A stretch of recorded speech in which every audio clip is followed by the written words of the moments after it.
നമസ്കാരം. UDF സർക്കാരിൻ്റെ ഭരണനിർവഹണത്തെ അട്ടിമറിക്കാൻ കഴിഞ്ഞ 10 വർഷം കൊണ്ട് CPM തയ്യാറാക്കിയെടുത്തിരിക്കുന്നത് ഇടത് അനുകൂല പോരാളികളുടെ നിലവിലൂടെ ആയിരക്കണക്കിന് സ്വന്തം ജീവനക്കാരെയായിരുന്നു. ഇതോടെ വിവിധ വകുപ്പുകളിൽ ഇടതുകാരെ റിക്രൂട്ട് ചെയ്യുന്ന ജോലിയായി മാറിയിരിക്കുന്നു സംസ്ഥാന PSCയുടേത്. കഴിഞ്ഞ 10 വർഷം പബ്ലിക് സർവീസ് കമ്മീഷൻ എന്ന പാർട്ടി സർവീസ് കമ്മീഷൻ അവർ ചെയ്തിരിക്കുന്നത് ഇത്തരമൊരു കടുത്ത ചതിയാണെന്ന് ഇപ്പോഴാണ് സതീശൻ സർക്കാർ മനസ്സിലാക്കിയത്. അസിസ്റ്റന്റ് നിയമനം മുതൽ ആസൂത്രണ ബോർഡ് അംഗങ്ങളുടെ നിയമനം വരെ വേണ്ടി വന്നാൽ ഇവർ മന്ത്രിമാരെ PSC വഴി നിയമിക്കും. അങ്ങനെ അനിഷ്ടക്കാരെ തള്ളി ഇഷ്ടക്കാരെ കുത്തിത്തിരുക്കി 10 കൊല്ലം മുന്നോട്ട് കൊണ്ടുപോയ ആ നിയമന തന്ത്രങ്ങളുടെ വഴി തേടി ഇതാ സംസ്ഥാന വിജിലൻസ് ഇറങ്ങിക്കഴിഞ്ഞു. സംസ്ഥാന ആസൂത്രണ ബോർഡിലെ PSC നിയമന തട്ടിപ്പിൽ ഇതാ വിജിലൻസ് അന്വേഷണത്തിന് സർക്കാർ നീക്കം തുടങ്ങി. ഇനി അത് മന്ത്രിസഭാ യോഗത്തിൻ്റെ തീരുമാനത്തിന് അത് മാത്രം മതിയാകും. ഇതിനു പുറമെ മറ്റ് ഇടത് PSC നിയമനങ്ങളുമൊക്കെ പുറത്തു വരുന്നു. പിണറായി സർക്കാരിൻ്റെ അവസാന ഘട്ടത്തിൽ നടത്തിയ അസിസ്റ്റന്റ് ഇൻഫർമേഷൻ ഓഫീസർ നിയമനത്തിന് വൻ ക്രമക്കേടെന്നാണ് ഇപ്പോഴത്തെ റിപ്പോർട്ട്. എന്തായാലും നിയമന തട്ടിപ്പിനെ ചൊല്ലി PSC അംഗങ്ങൾക്കിടയിൽ തന്നെ ഇപ്പോൾ ഭിന്നത, കടുത്ത പ്രതിഷേധം ഉയർന്നു തുടങ്ങി. ഇതോടെയാണ് പല നിയമനങ്ങളും പല വകുപ്പുകളിലെ നിയമനങ്ങളും ഇപ്പോൾ അത് ഇടതുകാർക്ക് മാത്രമാണെന്ന വാർത്തകൾ പുറത്തു വരുന്നത്. സംസ്ഥാന സർവീസിൽ വിവിധ വകുപ്പുകളിൽ കഴിഞ്ഞ 10 വർഷം കൊണ്ട് ഇടത് അനുഭാവികളെ കുത്തിത്തിരിക്കിയതായി വ്യക്തമായ തെളിവുകൾ പുറത്തു വന്നതിൻ്റെ അടിസ്ഥാനത്തിലാണ് സർക്കാർ തരംതിരിച്ച് കണക്കെടുപ്പ് തുടങ്ങിയത്. ഇതോടെ ഓട്ടത്തിലായിരിക്കുന്നത് UDF ഭരണ സംവിധാനം തന്നെയാണ്. 10 വർഷം കൊണ്ട് വിവിധ സർക്കാർ വകുപ്പുകളിൽ ഇടതുകാർ സ്ഥാനം പിടിച്ചതോടെ സർക്കാർ തീരുമാനങ്ങൾ, നയപരമായ പല പദ്ധതികൾ, നയപരമായ തീരുമാനങ്ങളൊക്കെ പലതും അട്ടിമറിക്കപ്പെടുമെന്ന ഭീതി ഇപ്പോൾ UDF സർക്കാരിനുണ്ട്.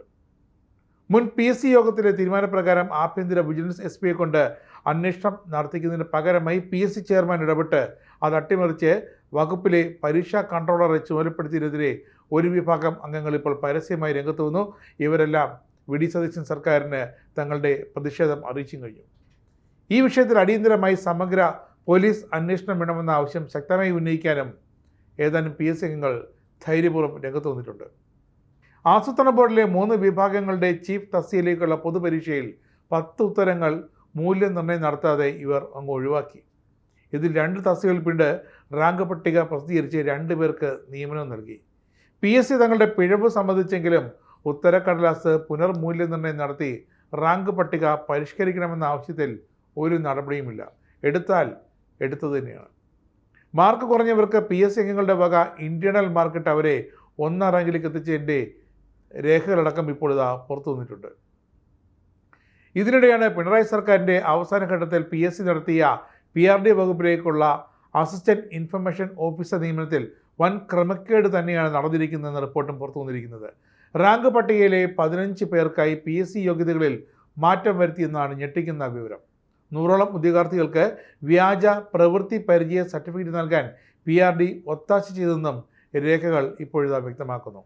അങ്ങനെ മുൻ SFI നേതാക്കൾ, മുൻ DYFI നേതാക്കൾ, നിലവിലെ DYFI നേതാക്കൾ, മുൻ സർക്കാരിലെ CPM ഉന്നതരുടെ അടുത്ത ബന്ധുക്കൾ, അങ്ങനെ പലരും ഈ റാങ്ക് പട്ടികയിൽ ഇപ്പോൾ കടന്നുകൂടി കഴിഞ്ഞു.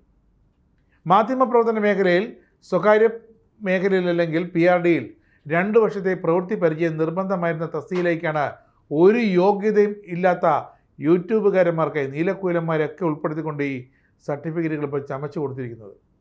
2025 ഡിസംബർ 29 മാത്രം ഒരൊറ്റ ദിവസം കൊണ്ട് അപേക്ഷ സ്വീകരിച്ചു. PSCക്ക് അംഗീകരിക്കാൻ കഴിയുന്ന തരത്തിൽ റെഗുലർ അല്ലെങ്കിൽ ടെമ്പററി എന്ന് രേഖപ്പെടുത്തി സർട്ടിഫിക്കറ്റ് നൽകാൻ PRD വകുപ്പ് ഡയറക്ടർ ഉത്തരവിടുകയും ചെയ്തിരുന്നു.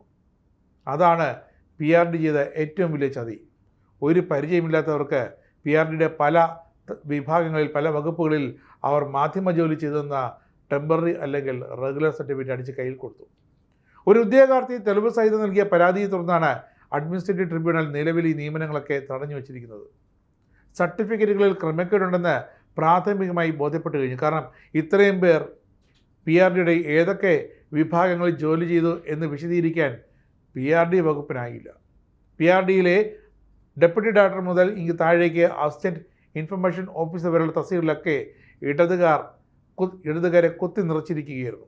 നമുക്കറിയാം, കഴിഞ്ഞ LDF സർക്കാർ ഇറങ്ങിപ്പോയപ്പോൾ വന്ന ഈ 2026 നിയമസഭാ തെരഞ്ഞെടുപ്പിൽ CPMൻ്റെ ഒന്നല്ല, സംസ്ഥാനത്തെ എല്ലാ മന്ത്രിമാരുടെയും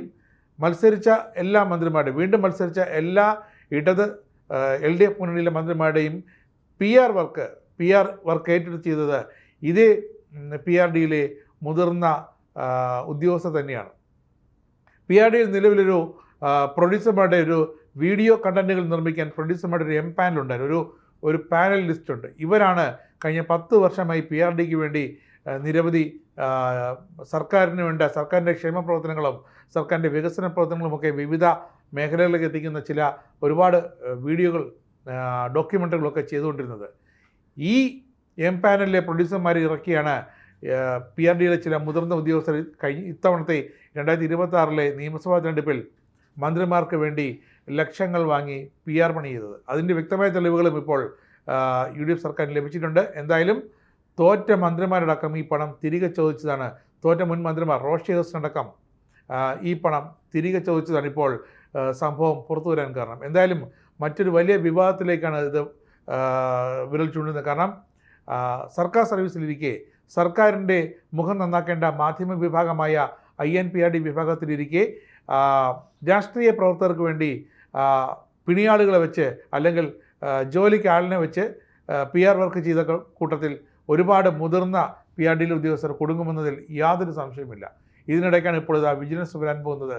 PSCയിലെ നിയമന തട്ടിപ്പും ഇന്റേണൽ മാർക്ക് ദാനവും ഒപ്പം ഇഷ്ടപ്പെട്ടവർക്ക് യഥേഷ്ടം വിവിധ സർക്കാർ വകുപ്പുകളിൽ എത്ര കാലം എത്ര പേർക്ക് എങ്ങനെയൊക്കെ കഴിഞ്ഞ 2 ടൈം പിണറായി സർക്കാരുകളിൽ നിയമനം നൽകിയെന്ന് ഇപ്പോൾ വിശദമായ കണക്കെടുത്ത് തല പുകച്ചുകൊണ്ടിരിക്കുകയാണ് VD സതീശൻ സർക്കാർ.